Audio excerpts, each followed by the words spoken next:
Salam, adım Katerina. Men sizin Rus tili mualliminiz. Hem biz bugün Ruski Suvenir adlı kitap boyunca sapak geçmeye devam edeceğiz. Geçen sapakta biz 23. sayfada kalıptık. 23'e geçip ders. Şimdi olsa 24. sayfadan devam edeceğiz. Bugün biz sanları öğrenmek Kitabınızın 24. sayfasını açsanız, произношение'den başlaya 2 nokot 2 bölüm ç sesi demek öğretiye. Olam yönü yere del. Sebebi sanların ağlavasına ç demeli bolursunuz. Ç sesi t bilen s seslerin bilelikte tiz aytmağına emele geliye. Şula dişleriniz olsa, bulam diliniz olsa, diliniz şeylerek yukarı kaldırılanırken, olam yukarı dişinizin yukarı çetinden başlap aşağına çeynli şeyle düşüyenirken ç diyenizde. Ç, ç, ç. Eplenyenirken. Köprek aynan önüne praktik edip görün belki bolur. Diktafonu öz sesinizi yazıp görün şeyle aydanızda doğru eşitmeyen olsanız diktafonu öz sesiniz başkaça eşitiliyen. Hem новые slova bölükte şol sanların özleri geliyen. İslendik sözde bu kitapta has dayo görkezelen harfi uzunrak çekmeli olyanınızı yatladayın. Şeydivem dik görelim. Bir olanna один olya, o yazılya, basımsız a edip aydılya.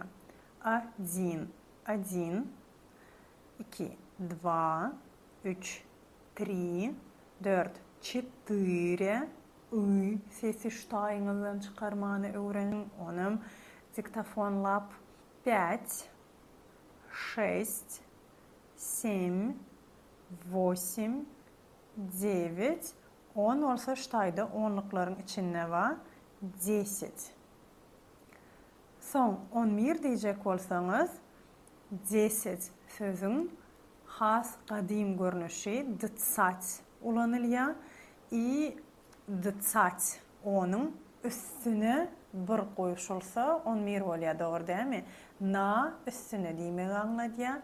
Один на цать. İzden öne tercüme etsek, onun üstüne bir demek anladı.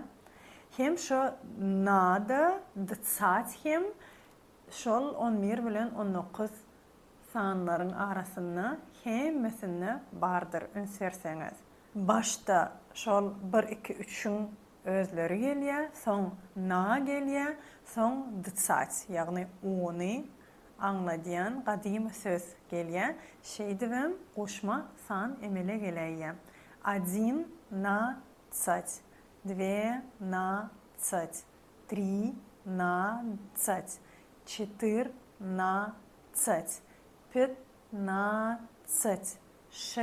13, 14, 15, 16, 17, 18, 19, hükman yadınızda saklamalı zat na hemmesine ba. 20, 30 diyecek olsanız o tayda şol dıtsat bar olin. Ama na eyyem yok. 20 diyenizde 2 onluk. 30 diyenizde 3 onluk. Yani 30. Kadimiyette dünya 33 insanat bilen olmalı adamlar. Sebebi ondan son sorak sözü düyüp götür kadadan çıkıp geliyor. Onu dünya ya tutaymasanız hem Türkiye dillerde 40 sözü bilen mingdeşregem geliyor. Kevir alimler aytmışlayın sorak bilen 40 sanların kökü bir, ikisi bir zatmış. Ondan anırık olsa, köne dıtsat sözü değerli, hazırki zaman 10 sözün çalı ütken görünüşü olanılıyor. Dissat diyez koşma sanın düzümünne. 5 onluğu 5 diyez, 5 izinlenim onluk diyecek olsanız dissat diyez. 5 dissat. 60 diyemizde 6 onluk 60, 70, 80, 90 bolayacak bolin yok. O da qadadan çıkıyor.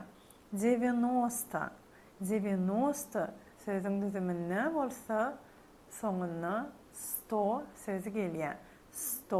100 anlayan. Yüzlüğün önündeki 9, 90 inni. Zesat bilen dıtsat şol bir zattığını yadınızda saklasanız. Sorak hem 90 sözleri yad tutsanız, birden 10'a çenli sanap bilseniz, qalan sanlar elinizde. Bir neçe adam olup Rus dilini öğrenyen olsanız,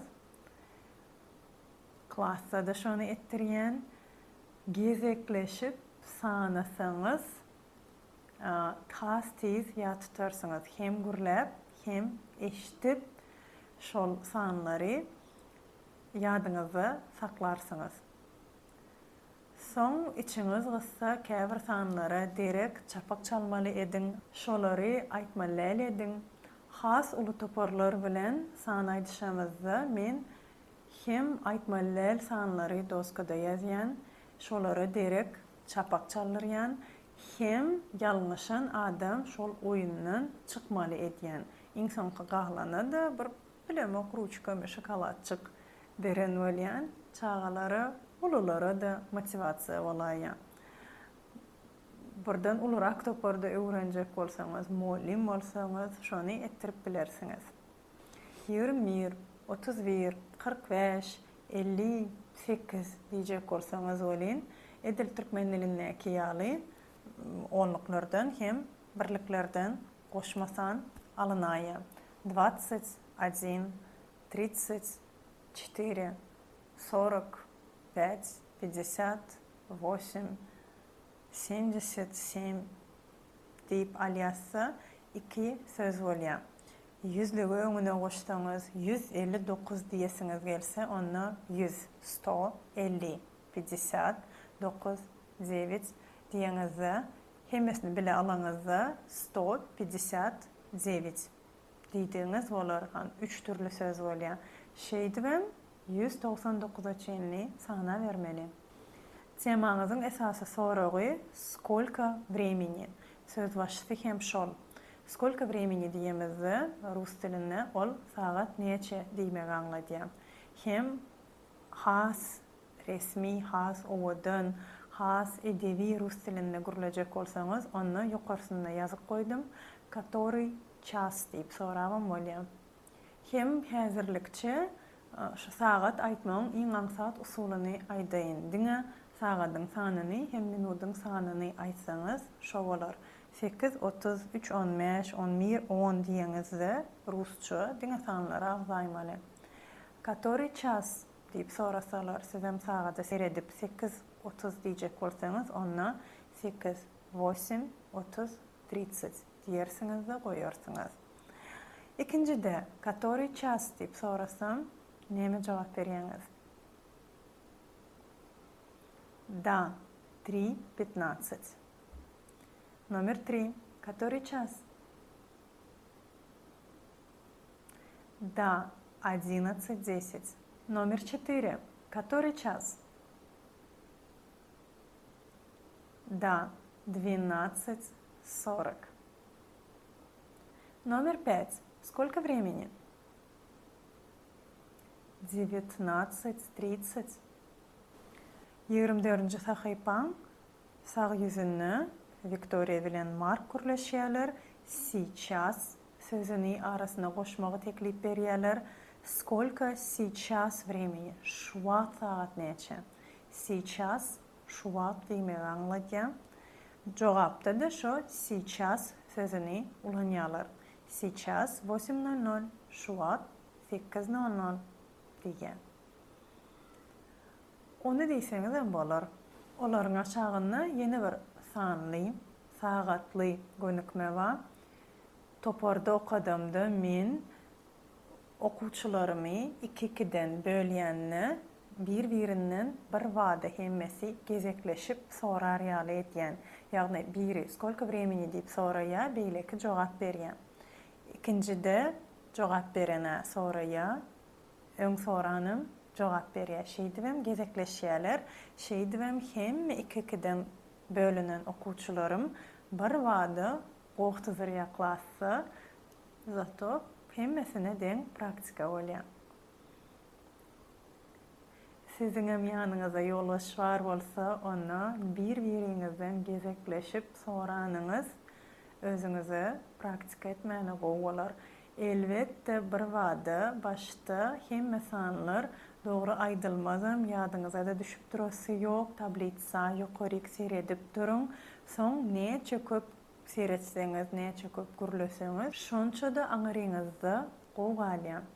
Ýanyňyza ýolbaş ýok bolsa, onu men soraýyn, siz jogap berin. Siz soran bolsadyňyz, men jogap beremde näýli bolardy göreli. Номер 1. Сколько сейчас времени? Сейчас 8:10 diýen bolsa, rusça okaba bilýän ekeniňiz gowy. İkincide, siz menden soraň. Сейчас 11:08. Номер 3. Сколько времени? 12:04 diýdiňiz gerek. Номер 4. Siz menden soraň.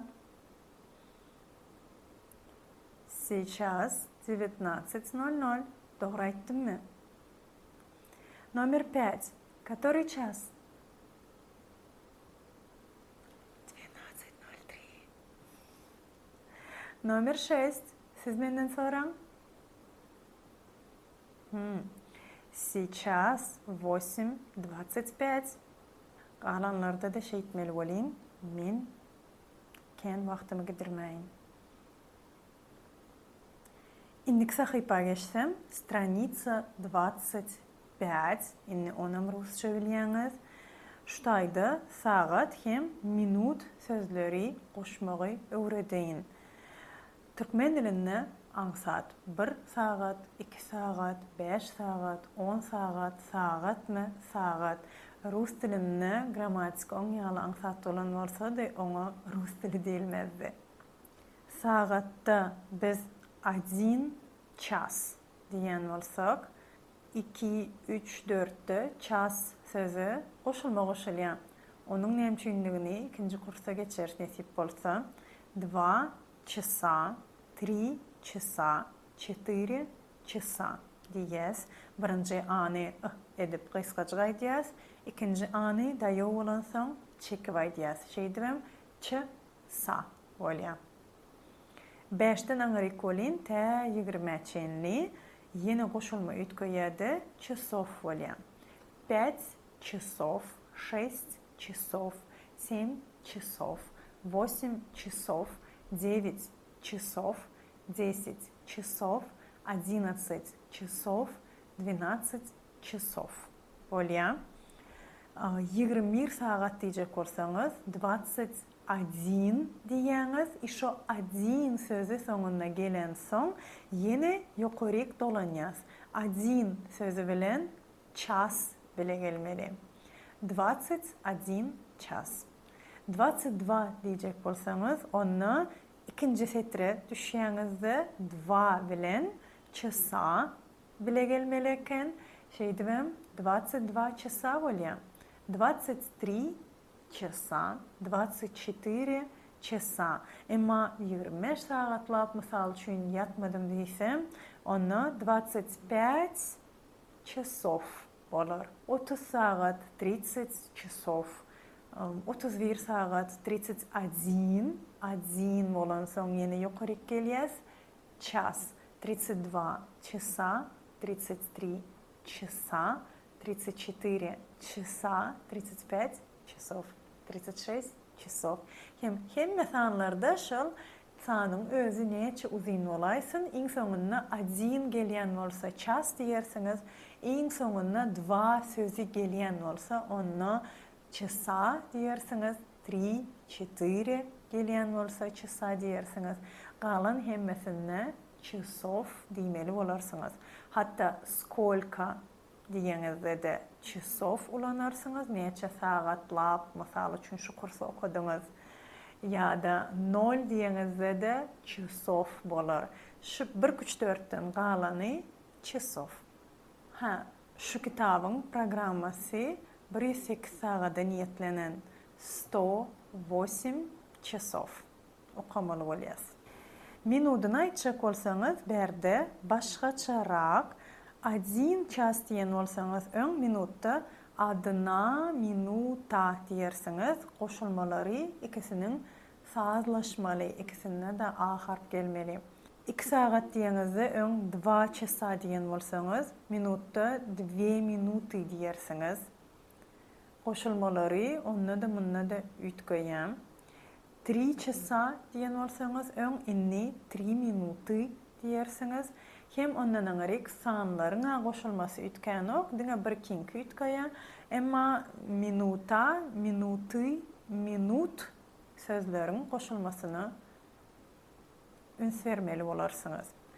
3 minuty, 4 minuty, 5 minut, 6 minut, 7 minut, 8 minut, 9 minut, 10 minut, 11 minut, 12 minut, 13 minut, 14 minut, 15 minut, 16 minut, 17 minut, 18 minut, 19 minut, 20 minut, 21 minuta, 22 minuty, 23 minuty, 24 minuty, 25 minut, 26 minut, 27 minut, 28 minut, 29 minut, 30 minut, 31 minuta, 32 minuty, 33 minuty, 34 minuty, 35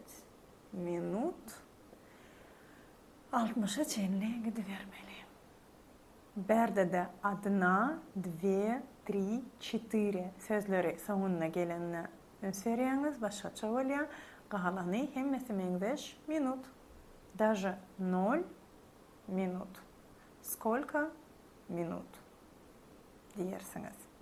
Indi 24-nji sahypada olansak, şu gönükmäni tezeden etsek, сколько сейчас времени diýsek, hem час, часа, часов, minuta, minuty, minut sözleri ýanky tabliçadan ulansak, onna сейчас 8 часов 10 minut diýmeli bolar. Dogry dämi? Ikincide сколько сейчас времени diýip birden bizden sorasalar, sagadam 11:08 bolsa, onna сейчас 11 часов 0 eýem gerek gel. Minut sözüni aýdýas, ýa-da 0 sözüni aýdýas öňünden haýsam bolsa biri bolmaly. Сейчас 11 часов 8 minut diýerim. 12:04 boljak bolsa, onna 12 часов 4 gelýän üçin üns berýän minuty bolar. Dördüncüde 19 часов diýerim, minuty ýokmy, aýdamok. 12:03 diýjek bolsam, 12 часов 3 minuty diýerim. 8 часов 25 minut, 9 часов 30 minut, 15 часов 34 minuty, 11 часов 45 minut. Hem ştaýda 11-ligi, 12-ligi, 13-ligi, 14-ligi käbir adamlar görýär bolyn bulaşýar. Soňunda 1, 2, 3, 4 bara diýerler. Sany bardyr bolyn diýemizde 11, 12, 13, 14 diýemizde 1, 2, 3, 4 sözleri şoň soňunda duran o ahry başda durýar. Şoň üçinem minut, часов diýes 5 bilen 20 aralyga şo 11, 12-14 girýär. Şeýdibem ol birinji, ikinji setr bilen dälle, tabliçaň 3-nji setri bilen ýörer. Qalanlarym aýdyp görüp praktika ediň, dogry aýdarsyňyz diýip umyt edýän. 25-nji sahypada da şu B, C bölekleri diýip görseňiz, şeýdibem has köprek sanlar bilen çasov, minut sözler bilen rusça gürläp görüp diliňiz ýenjersiňiz. Hem sanlaryň özleri rusça görnüşi kelläňizde has gowgalar diýip umyt edýän. Şunlukda da häzirlikçe siz üçin ýetikmeka diýen gysgaçyk sapagymy gutaraýyn.